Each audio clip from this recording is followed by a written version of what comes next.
ನಮಸ್ತೆ ವೀಕ್ಷಕರೇ, ನಮ್ಮ ಮೀತಾ ಕ್ರಿಸ್ಟಲ್ ನ್ಯೂಮರಾಲಜಿಸ್ಟ್ ಯೂಟ್ಯೂಬ್ ಚಾನಲ್ಗೆ ಸ್ವಾಗತ.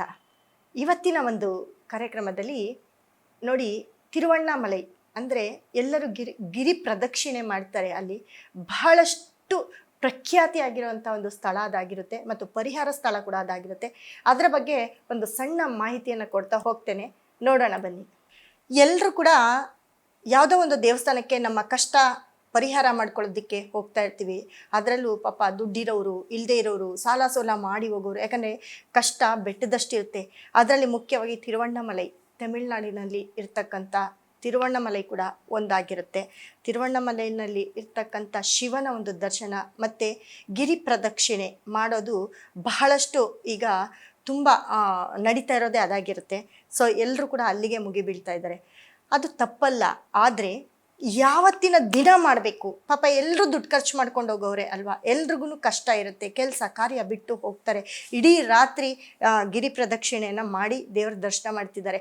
ಅದರಲ್ಲೂ ಕೆಲವೊಂದು ಪರ್ಟಿಕಲ್ ಡೇ ಇರುತ್ತೆ. ಯಾಕಂದರೆ ಅಲ್ಲಿ ಇರುವಂತಹ ಲಿಂಗ ಅಗ್ನಿತತ್ವ ಅಂದ್ರೇ ಅಗ್ನಿಲಿಂಗ ಅಂತ ಹೇಳ್ತೀವಿ. ಪಂಚಭೂತಗಳಲ್ಲಿ ಅಗ್ನಿ ಅನ್ನೋದು ಅಲ್ಲಿ ಅಗ್ನಿತತ್ವದ ಒಂದು ಮಹಾಶಕ್ತಿ ಇರೋದೇ ಆ ಒಂದು ಟೆಂಪಲಲ್ಲಾಗಿರುತ್ತೆ.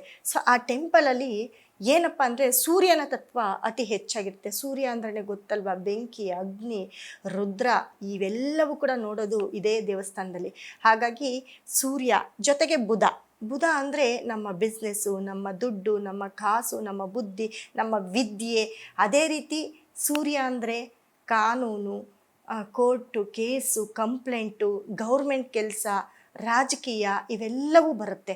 ಹಾಗಾಗಿ ಈ ಸೂರ್ಯ ಮತ್ತು ಬುಧನ ತತ್ವ ಏನಿದೆ, ಇದೆರಡು ಸೂರ್ಯ ಬುಧ ಯಾರ ಜಾತಕದಲ್ಲಿ ಒಟ್ಟಿಗೆ ಇರ್ತಾರೆ, ಒಳ್ಳೆ ಜಾಗದಲ್ಲಿ ಇರ್ತಾರೆ, ಅವರಂತೂ ಪ್ರತಿ ಬುಧವಾರ ಅಥವಾ ಭಾನುವಾರ 5 ಬುಧವಾರ ಅಲ್ಲಿ ಹೋಗಿ ದರ್ಶನ ಮಾಡಿ ಬಂದರೆ ಅಥವಾ ಗಿರಿ ಪ್ರದಕ್ಷಿಣೆ ಮಾಡಿಕೊಂಡು ಬಂದರೆ ಖಂಡಿತ ನಿಮ್ಮ ಎಲ್ಲ ಪ್ರಾಬ್ಲಮ್ಮು ಕ್ಲಿಯರ್ ಆಗುತ್ತೆ.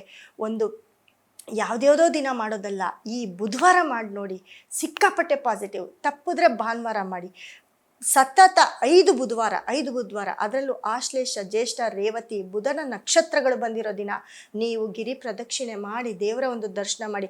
ನಿಮ್ಮ ಕನಸು ಏನೇ ಆಗಿರ್ಬೋದು, ನಿಮ್ಮ ಕೋರಿಕೆ ಏನೇ ಆಗಿರ್ಬೋದು, ನಿಮ್ಮ ಕಷ್ಟ ಏನೇ ಆಗಿರ್ಬೋದು, ಅದೆಲ್ಲವೂ ಪರಿಹಾರ ಆಗ್ತಾ ಹೋಗುತ್ತೆ.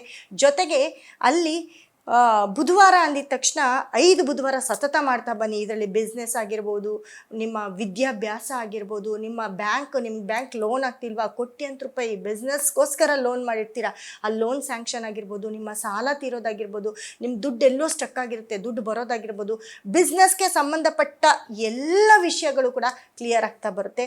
ಅದೇ ರೀತಿ ನಿಮ್ಮ ಕಾನೂನು ಸಮಸ್ಯೆ, ನಿಮ್ಮ ಭೂಮಿ ವ್ಯವಹಾರ ಆಗಿರ್ಬೋದು, ನಿಮ್ಮ ಕೋರ್ಟು ಕಚೇರಿ, ನಿಮ್ಮ ಮನೆಯಲ್ಲಿ ಆಗ್ತಕ್ಕಂಥ ಪಂಚಾಯಿತಿ, ಈ ಥರದ್ದು, ಮತ್ತು ರಾಜಕೀಯದಲ್ಲಿ ನಮ್ಮ ಬೆಳವಣಿಗೆ, ಅದೇ ರೀತಿ ಗೌರ್ಮೆಂಟ್ ಜಾಬಲ್ಲಿ ನಮ್ಮ ಒಂದು ಪ್ರಮೋಷನು, ಬೆಳವಣಿಗೆ, ಟ್ರಾನ್ಸ್ಫರು, ಈ ರೀತಿ ಕಾನೂನಿಗೆ ಸಂಬಂಧಪಟ್ಟಂತಹ ಯಾವುದೇ ಒಂದು ಕೆಲಸ ಇರಲಿ, ಪ್ರತಿ ಭಾನುವಾರ ದಿನ ನೀವು ಅಲ್ಲಿ ದೇವರ ಒಂದು ದರ್ಶನ ಮಾಡಿದ್ರೆ ಖಂಡಿತ ಸತತ 7 ಭಾನುವಾರ ಅಥವಾ 5 ಭಾನುವಾರ ಅಥವಾ 10 ಭಾನುವಾರ, ಈ ಭಾನುವಾರದಲ್ಲಿ ನೀವು ಮಾಡ್ತಾ ಬಂದರೆ, ದೇವರ ಒಂದು ದರ್ಶನ ಮಾಡ್ತಾ ಬಂದರೆ ಖಂಡಿತ ನಿಮ್ಮ ಕೆಲಸ ಈಡೇರುತ್ತೆ. ನೀವು ಒಂದು 3 ಭಾನುವಾರ ಮಾಡಿ ನೋಡಿ, ಆಟೋಮೆಟಿಕ್ಕಾಗಿ ನಿಮ್ಮ ಕೆಲಸ ಆಗ್ತಾ ಇರುತ್ತೆ. ನೀವೊಂದು 3 ಬುಧವಾರ ಮಾಡ್ತಾ ಬನ್ನಿ, ನಿಮ್ಮ ಎಲ್ಲ ಕಷ್ಟಗಳು ರಿಲೀಸ್ ಆಗ್ತಾ ಹೋಗುತ್ತೆ. ನಿಮ್ಮ ದುಡ್ಡು, ಕಾಸು, ಎಜುಕೇಷನ್ನು ಪ್ರತಿಯೊಂದು ರಿಲೀಸ್ ಆಗ್ತಾ ಹೋಗುತ್ತೆ. ಸತತ 5 ಬುಧವಾರ ನೀವು ಮಾಡ್ತಾ ಹೋದರೆ ಖಂಡಿತ ಹೇಳ್ತೀನಿ, ನೀವು ಅಂದ್ಕೊಂಡಿದ್ದ ಕೆಲಸ ಎಲ್ಲ ನೀವು ಅಂದ್ಕೊಳ್ದೇ ಇರೋವಂಥ ಕೆಲಸ ಕೂಡ ನಿಮ್ದು ಆಗ್ತಾ ಹೋಗುತ್ತೆ. ಜೊತೆಗೆ ನಿಮ್ಮ ಕಷ್ಟ ಎಲ್ಲ ಪರಿಹಾರ ಆಗುತ್ತೆ. ನೋಡಿ, ಗಿರಿ ಪ್ರದಕ್ಷಿಣೆ ಅಂತ ಬಂದಾಗ ನೋಡಿ, ಗಿರಿ ಪ್ರದಕ್ಷಿಣೆ ಮಾಡೋದು, ಗಿರಿವಲಂ ಮಾಡೋದು, ಜೊತೆಗೆ ಏನಪ್ಪ ಇತಿಹಾಸ ಅಂತಂದರೆ, ಶಿವನು ಆ ಒಂದು ಬೆಟ್ಟದಲ್ಲಿ ಇರ್ತಾನೆ. ಹಾಗಾಗಿ ಅವನ ಒಂದು ಪ್ರದಕ್ಷಿಣೆ ಮಾಡ್ಕೊಂಡು ಬರೋದು ಅಂತ ಅರ್ಥ. ಮೊದಲಿಗೆ ಗಿರಿ ಪ್ರದಕ್ಷಿಣೆ ಮಾಡಿ ನಂತರ ಒಳಗಡೆ ಇರುವಂತಹ ಅಗ್ನಿತತ್ವದ ಶಿವಲಿಂಗವನ್ನು ದರ್ಶನ ಮಾಡೋದು ಇಲ್ಲಿ ಪ್ರತೀತಿಯಾಗಿದೆ. ಜೊತೆಗೆ ಮುಖ್ಯವಾಗಿ ಏನಪ್ಪ ಅಂತಂದರೆ ಬಸವ, ನಂದಿ, ಆ ನಂದಿಯನ್ನು ಗಿರಿ ಪ್ರದಕ್ಷಿಣೆಯ ನಂತರ ಆ ನಂದಿಯನ್ನು ನೀವು ಏನು ಬೇಕಾದರೂ ಕೇಳ್ಕೊಬೋದು. ವಿಶೇಷವಾಗಿ ಪೂಜೆ ನಡೆಯುವಂಥದ್ದೇ ಆ ನಂದಿಗಾಗಿರುತ್ತೆ. ಅದರ ವಿಶೇಷ ಇನ್ನೊಂದು ಏನಪ್ಪ ಅಂತಂದರೆ, ಎಲ್ಲ ನೀವು ದೇವಸ್ಥಾನದಲ್ಲಿ ಬಹಳಷ್ಟು ದೇವಸ್ಥಾನಗಳಲ್ಲಿ ನೋಡಿದ್ದೀರಾ, ಲಿಂಗದ ಮುಂದೆ ಅಂದರೆ ಎಲ್ಲಿ ಪರಶಿವನ ಇರ್ತಾನೋ ಅದರ ಎದುರುಗಡೆ ನಂದಿ ಇರ್ತಾನೆ. ಫಸ್ಟು ನಾವು ನಂದಿಯ ಒಂದು ದರ್ಶನ ಮಾಡಿ ಮತ್ತೆ ಶಿವನನ್ನು ನೋಡ್ತಾ ಹೋಗ್ತೀವಿ. ಆದರೆ ಇಲ್ಲೂ ಕೂಡ ನಂದಿ ಇರ್ತಾನೆ. ಆದರೆ ಆ ನಂದಿ ಯಾವ ಕಡೆ ಇರ್ತಾನೆ, ಯಾವ ಕಡೆ ನೋಡ್ತಿರ್ತಾನೆ? ಎಲ್ಲ ಟೆಂಪಲಲ್ಲಿ, ಎಲ್ಲ ದೇವಸ್ಥಾನಗಳಲ್ಲಿ ಶಿವನನ್ನು ನೋಡ್ತಾ ಇರೋ ನಂದಿ. ಆದರೆ ಈ ತಿರುವಣ್ಣಾಮಲೆಯಲ್ಲಿ ನಂದಿ ಬಲಕ್ಕೆ ತಿರುಗಿ ಆ ಗಿರಿಯನ್ನು ನೋಡ್ತಾ ಇರ್ತಾನೆ. ಗಿರಿಯನ್ನು ನೋಡ್ತಿದ್ದಾನೆ ಅಂದರೆ ಪರಶಿವನು ಅಲ್ಲಿರ್ತಾನೆ ಅಂತ ಅರ್ಥ.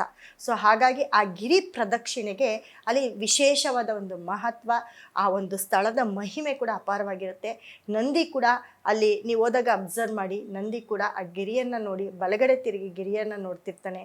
ಅದೇ ರೀತಿ ಅಲ್ಲಿ ತುಂಬ ಸಾಧು ಸಂತರು, ಸಿದ್ಧ ಪುರುಷರು ಬಹಳಷ್ಟು ಜನ ಅಲ್ಲಿ ಬಂದು ಐಕ್ಯ ಆಗಿರೋದಿದೆ. ಅದೇ ರೀತಿ ಅಲ್ಲಿ ಕಾಲ್ಗೂ ಹೆಜ್ಜೆಗೂ ಸಾಧು ಸಂತರು ಸಿದ್ಧರಿರ್ತಾರೆ.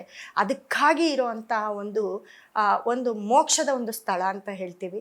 ಸೊ ಆ ಒಂದು ಸ್ಥಳದಲ್ಲಿ ಒಂದು ಬಿಲ್ವದ ಮರ ಇದೆ, ನೀವು ನೋಡಿರ್ಬೋದು. ಆ ಮರಕ್ಕೆ ವಿಶೇಷವಾದ ಸ್ಥಾನಮಾನ ಇದೆ ಅಲ್ಲಿ. ಏನಪ್ಪ ಅಂತಂದರೆ ಎಲ್ಲರೂ ಅನ್ಬೋದು, ಏನು ಮರ ಇದು, ಬಿಲ್ವ ಪತ್ರೆ, ಸುಮ್ಮನೆ ಮುಟ್ಟಿ ನಮಸ್ಕಾರ ಮಾಡ್ಬೋದು. ಆದರೆ ಅಲ್ಲಿ ಐಕ್ಯ ಆಗಿರುವಂತಹ ಸಾಧು ಸಂತರು ಸಿದ್ಧರೆಲ್ಲ ಆ ಮರದಲ್ಲಿರ್ತಾರೆ. ಅಂದರೆ ಆ ಮರದ ಕೆಳಗೆ ಒಂದು 5 ನಿಮಿಷ ಕೂತ್ಕೊಂಡಾಗ ನಮಗೆ ಜ್ಞಾನೋದಯ ಆಗುತ್ತೆ. ಯಾವುದೋ ಒಂದು ಸ್ಪಿರಿಚುವಲ್ ಮೈಂಡ್ಗೆ ನಾವು ಹೋಗ್ತೀವಿ. ಒಂದು 5 ನಿಮಿಷ ಕಣ್ಮುಚ್ಚಿ ಕೂತ್ಕೊಳ್ಳಿ ಸಾಕು ಆ ಮರದ ಕೆಳಗೆ.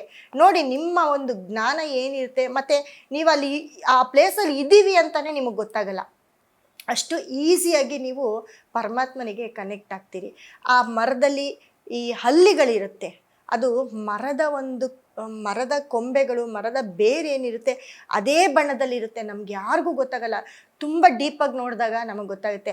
ಅಲ್ಲಿರೋಂಥ ಹಲ್ಲಿಗಳೆಲ್ಲವೂ ಕೂಡ, ಆ ಮರದ ತುಂಬ ಹಲ್ಲಿಗಳಿರುತ್ತೆ, ಆದರೆ ಯಾರ ಮೇಲೂ ಬೀಳಲ್ಲ. ಅವೆಲ್ಲವೂ ಕೂಡ ಆ ಸಾಧು ಸಂತರು ಸಿದ್ಧರು ಏನಿರ್ತಾರೆ ಅವರೆಲ್ಲರೂ ಕೂಡ ಕೊನೆಯ ಕ್ಷಣದಲ್ಲಿ ಅವ್ರ ಐಕ್ಯ ಆದಾಗ ಬಂದು ಅಲ್ಲಿ ನೆಲೆಸಿರ್ತಾರೆ, ಆ ಮರದಲ್ಲಿರ್ತಾರೆ ಅಂತ ಪ್ರತೀತಿ ಇದೆ. ಸೊ ಆ ಮರದ ಕೆಳಗಡೆ ಕೂತು ನೀವೇನಾದರೂ ಕೇಳ್ಕೊಂಡಾಗ ನಿಮ್ಮ ಜ್ಞಾನ ವೃದ್ಧಿಯಾಗುತ್ತೆ ಮತ್ತು ನಿಮ್ಮ ಆಸೆ ಕೂಡ ನೆರವೇರುತ್ತೆ. ಯಾಕಂದರೆ ಭಗವಂತನ ಮುಂದೆ ಅಲ್ಲಿ ದರ್ಶನ ಮಾಡೋದೇ ತುಂಬ ಕಷ್ಟ. ಹಾಗಾಗಿ ಅಷ್ಟು ಹೊತ್ತು ಕೂತ್ಕೊಳ್ಳೋಕ್ಕಾಗೋದಿಲ್ಲ. ಅದಕ್ಕೆ ಅಂತಲೇ ಆ ಒಂದು ಪರ್ಟಿಕ್ಯುಲರ್ ಜಾಗ ಇರುತ್ತೆ. ಆ ಜಾಗದಲ್ಲಿ ಕೂತ್ಕೊಂಡು ನೀವೇನು ಬೇಕಾದರೂ ನೀವು ಪ್ರೇಯರ್ ಮಾಡಿ, ಖಂಡಿತ ನಿಮ್ಮ ಒಂದು ಪ್ರೇಯರು ಈಡೇರ್ತಾ ಹೋಗುತ್ತೆ.